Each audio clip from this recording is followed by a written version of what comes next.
Mes amis, qu'est-ce qui se passe au royaume de Danemark? J'ai besoin de comprendre, j'ai besoin de savoir. Est-ce qu'on a le droit d'avoir des enfants qui font des erreurs et en étant un responsable politique qui est censé transmettre quelque chose, avoir la faculté de pouvoir justement guider les gens et ne pas arriver réellement à faire en sorte que ses propres enfants n'aient pas de choses parfois aussi graves que ce que l'on va détailler ensemble pour un homme politique? Qu'est-ce que vous en pensez, vous? C'est normal? C'est pas normal? Jingle, on va enchaîner direct.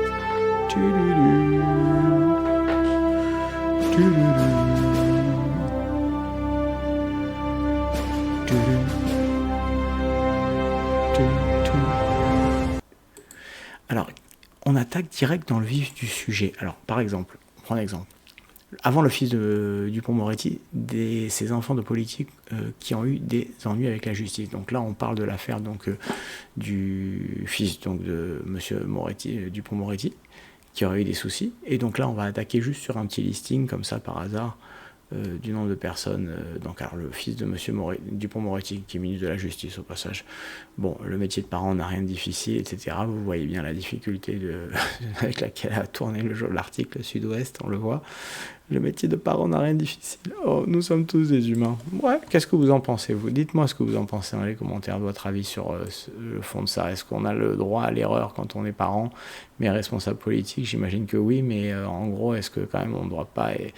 Il y a erreur et erreur, non? Qu'est-ce que t'en penses? Non, c'est pas des erreurs un peu... Alors donc, par exemple, le fils de François Mitterrand est l'Angola Gate. Jean-Christophe Mitterrand, l'un des fils de François Mitterrand, a été conseiller pour l'Afrique de son père. Bon, alors ça, c'était encore la politique un peu à la papa, hein, il y a 30 ans, hein, donc allez, encore on peut remettre ça encore à l'envers, quoique c'est pas récent, mais on parle des plus récents. Alors le fils de Charles Pasqua, bon, ça également, ça date pas d'hier, donc finalement il y a une culture, hein, bon, du sens de l'impunité quand on est un enfant de 2, on dirait. 2005, le délit de fuite du fils de Nicolas Sarkozy. Ah non. Ah là, par contre, autant je veux bien rire sur des choses qui ont 30 ans, mais là, des choses qui sont récentes...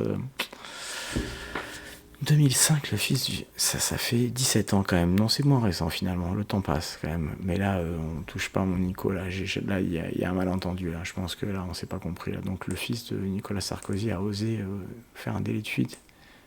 Mais ça, c'est tout mon univers qui est bouleversé là. Les multiples ennuis judiciaires du fils de Laurent Fabius. Ah non. Président du conseil, je sais pas quoi. Tout là-haut, quoi. Exceptionnel. 2012, les multiples ennuis judiciaires du... D'accord, bien sûr.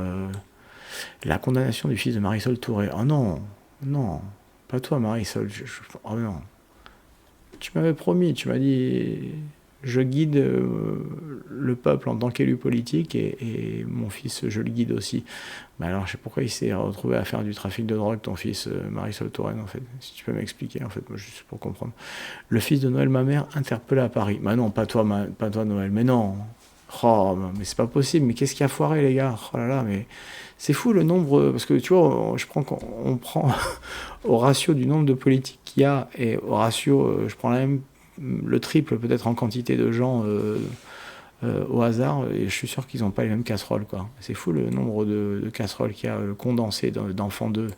Extraordinaire, on va continuer donc cette belle liste. Jean Sarkozy, on l'a vu évidemment. Oh, le fils d'Éric Zemmour également. Ah bon, ok, c'est open bar. Qu'est-ce qu'il a fait alors, le fils d'Éric Zemmour? À l'origine d'un grave accident en état d'ivresse mis en examen. Ah, mais rien que ça. Putain, il s'est bien éclaté, hein. Oh là là. C'est quoi ce truc? Non mais sérieux, non mais là il a repeint toute la chaussée là. Qu'est-ce que c'est ce délire, quoi?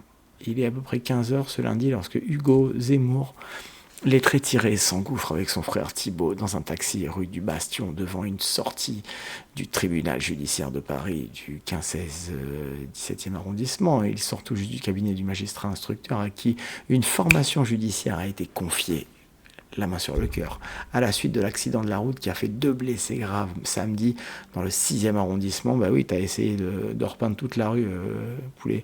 Comme nous l'avons révélé ce week-end, selon nos informations, le fils aîné d'Éric Zemmour vient d'être mis en examen pour blessure involontaire et a entraîné une incapacité totale de travail inférieure ou égale à 3 mois, hein, quand même, avec 2 circonstances aggravantes, son alcoolémie positive, etc. Bon, allez, on n'est pas là pour accabler l'un plus qu'à l'autre, mais c'est une observation quand même. T'as fait une belle fève, petit Zemmour, ben oui. Valérie Pécresse, son fils arrêté en possession de 4... Mais non, mais pas toi Val, mais non, mais pas après tout ce que tu as fait, c'est pas toi, pas maintenant. C'est pas possible, mais comment tu as fait ton compte? Mais c'est pas possible. Et sous tous les projecteurs, le fils... Mais non, mais oui, pour une campagne, ton fils qui fait tourner des pétards comme ça, mais qu'est-ce que tu dis, quoi?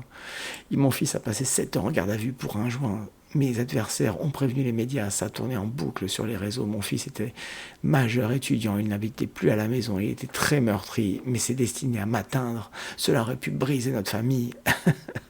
Une affaire qu'elle a dit. C'est extraordinaire.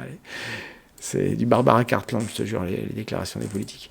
Et voilà. Et c'est bien, c'est pas mal. Je suis sûr qu'en fait, si je creuse encore, j'en trouve encore plus. Donc, on va pas forcer. Vous me direz ce que vous en pensez. Si vous avez des anecdotes que j'ai ratées, parce que je les connais pas, vous me les mettez. Ok. Abonnez-vous, bien sûr. Likez, partagez. Je vous embrasse. À la prochaine.